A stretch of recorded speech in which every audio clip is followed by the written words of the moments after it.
This is the new Mercedes-Benz EQC, an all-electric crossover that's set to do battle against the Jaguar I-Pace, the Audi e-tron, and even some Teslas. Now, we all know that Teslas have fantastic powertrains, and that Jaguars have beautiful designs. But we're here in Oslo, Norway to see what Mercedes brings to the table with its brand new EV.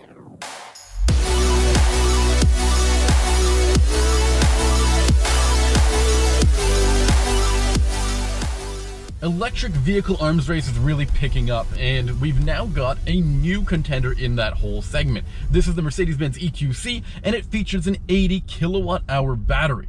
That's a little bit on the low side when it compares to, say, Jaguar and Tesla, but it manages to earn about 300 miles on the EU cycle.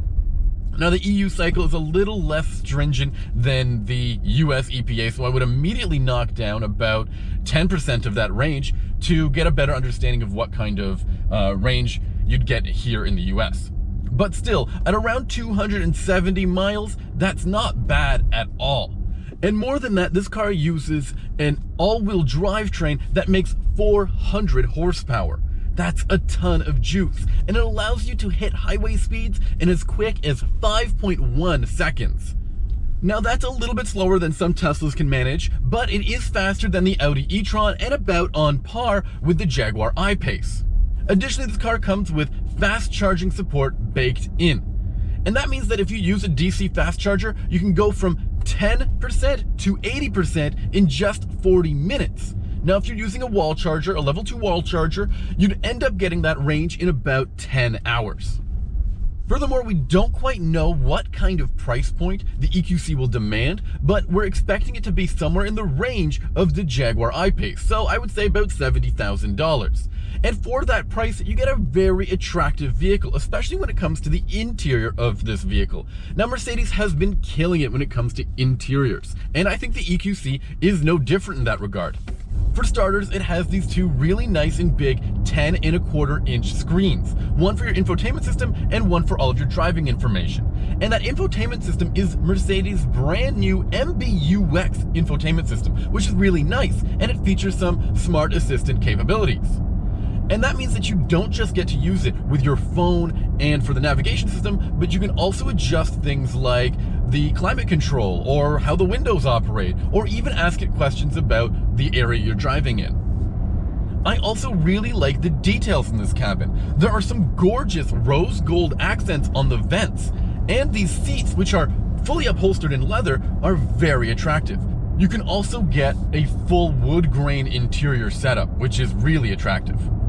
But some people might think it's a little bit hypocritical to get a car with a leather interior and wood grain trim. So you can also get MB Tex, which is fake leather, as well as aluminum or piano black trim as well.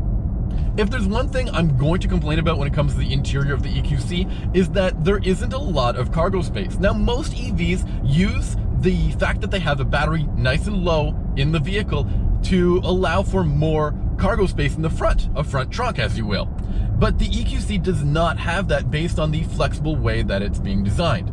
So you only have that rear trunk, and you're only getting about 19 cubic feet of storage space. But let's get back to the driving feel of this car, and it's actually very smooth and extremely quiet. Now, most EVs are pretty quiet, and this is no exception, but because electric motors can spin up to, say, 13,000 RPM, they can get this really odd whine as well. And this vehicle does not feature any of that because Mercedes has implemented a number of noise reduction technology, including putting more rubber mounts in the chassis.